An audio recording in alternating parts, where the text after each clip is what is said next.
ating mga kapulisan na nakapulaw dito para magbasid ng kapayapaan. Maraming salamat po sa inyo. Mga kapulisan, hindi po tayo magkakakalaban. Mismo, narinig nyo na po kung ano ang pahayag ng kapatid ng ating Pangulo, ni Senator Amy Marcos, na talaga nagpapatunay na meron tayong leader na adik. Yan po ay isang ground para siya ay bumaba na. Kami po ay nananawagan at nakikiusap. Hindi po namin siya nais patalsikin, kundi siya po mismo dapat ay bumaba na. Dahil siya po ay walang karapatang umawag ng bansang Pilipinas. BBM! Hindi na itatatawagin Pangulo. BBM! Maawa ka naman, tapusin na natin itong paghihirap ng bayan at mamayan.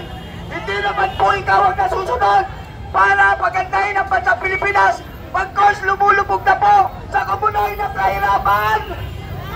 Tama! BBM! Maawa ka na sa mga mamamayan. Ayaw na po sa inyo.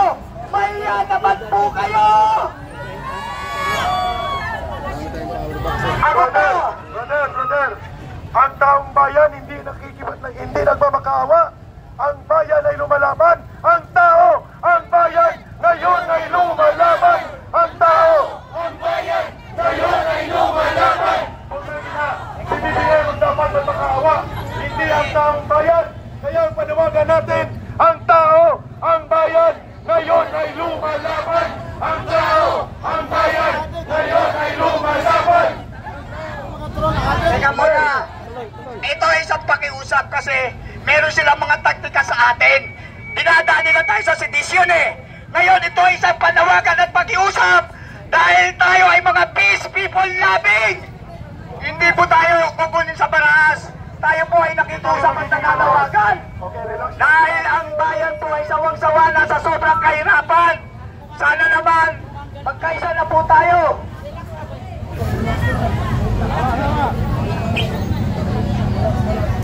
Relax, baka atakihin. Tama na. May program tayo dito. Okay, relax lang tayo. Relax lang tayo mga kapatid. Tayo ay mapayapa. Walang nagsasabi ng manaas dito. Relax ka lang. Ang taong bayan ang may otoridad laban sa gobyerno. Ang magsasalita dito ay dapat naaayon sa interes ng taong bayan. General Mitran, take it away. Ay, ano naman? Okay. Basta yan. Ang pakiusap ko lang sa ating mga kababayan. Okay. Ano yung vlogger? Para manawagan tayo. Sa mga nasa bahay po, mga nasa bahay, ipakita natin ang ating pagmamahal sa ating bayan. Ipaglaban ang ating karapatan. Ipaglaban ang ating karapatan na ang ating karapatan ay nailangan ilubos ang kaban ng bayan. Kaya dapat tayo ay makiisa. Pinatawagan ko na lahat ng Pilipino, magkakataon na natin ito. Tuloy-tuloy na. Inisali, panalo na po tayo. Ang ating na lang continuous ang ating gagawin para maramdaman ng Armed Forces at ng Philippine National Police. Saan ba sila susunod? Sa ating ba o sa taong bayan? Saan ba sila susunod? Sa ating o sa taong bayan? Taong bayan!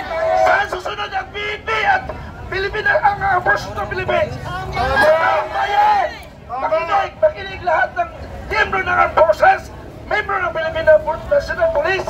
Saan sila dapat susunod? Sa taong bayan o sa adik?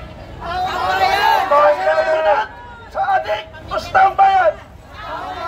So maliwanag mga kababayan ko, tayo dapat ang sundin dahil tayo ang nagluklok sa ating Pangulo. Siya, ang ating Pangulo, ang ating kapitan, ang ating mayor, ang ating gobernador, niluklok lang natin. Nilagay natin sila sa katungkulan upang maging caretaker. Sila ay caretaker lamang. Ibig sabihin, ano ba caretaker? Ikaw may-ari ng lupa, naghanap ka na magbabantay sa iyong lupa. Pag hindi mo na nagustuhan, anong gagawin ninyo? Anong gagawin nyo sa caretaker? Tatanggalin ninyo. Papalitan! Tanggalin natin. Tanggalin natin, palitan. Dahil tayo ang naglagay sa kanya sa kapangyarihan.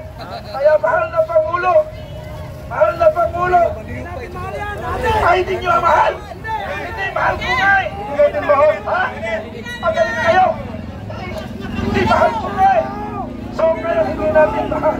Pero mas maganda, mahal na Pangulo, yung dinulot mo ng kaguluhan sa Pilipinas, mga kababayan, pakinggan nyo ako.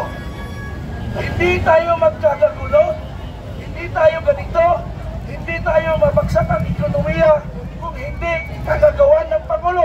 Sino may kagagawan sa problema ito? Ang Pangulo, ang taong bayan. Ang taong bayan o Pangulo? Pangulo! Pangulong Marcos, ikaw po ang dahilan ng ating bayan, kaya bumabagsak ang ating ekonomiya. Alam niyo mga kababayan, baka by 2026, ang OFW ay hindi na mag-remit sa Pilipinas, wala nang pera ang taong bayan. Wala nang susweldohin ang Philippine National Police at ang Armed Forces. Pag wala nang sweldo ang PNP, ang Philippine National Police, sino may kasalanan? Sino may kasalanan? BBM! Ikaw ang may dulot, ikaw ang may sala nito. Pag ang taong bayan ay walang makain, ang Armed Forces, ang Philippine National Police, pag wala sila maging sahod, ikaw ang may dahilan para bumagsak ang ekonomiya ng Pilipinas. Maraming salamat. Maraming salamat. Thank you. Thank you, Colonel Betran. Si Eric po ito ha. Uulitin po natin. Mga kababayan, mapayapa po ang pagkilos na ito. Wala po tayong panawagan ng karahasan. Tayo po ay nananawagan ng pagkakaisa at paninindigan ng taong bayan. Kaya ngayon, sa araw na ito, nagtitipon-tipon tayo para ipakita ang pagkagalit ng taong bayan sa mapayapa, ngunit determinadong pamamaraan. Okay? Okay? Oliver, sabayan mo si Eric sa panawagan ng Marcos Rizal. Dahil yan po ang gustong marinig ng taong bayan. Everybody join us! Marcos Rizal! Aristoin! Tulong! Marcos Rizal! Aristoin! Tulong! Marcos Rizal! Aristoin! Tulong! Sige, mas malakas pa at mas malakas na boses. Marcos Rizal! Aristoin! Tulong! Santa 13! Marcos Rizal! Aristoin! Tulong! Santa 13! Marcos Rizal! Aristoin! Tulong! Santa 13! Yun! Sino pang gusto magsalita? Okay, halika dito! Dali, dali!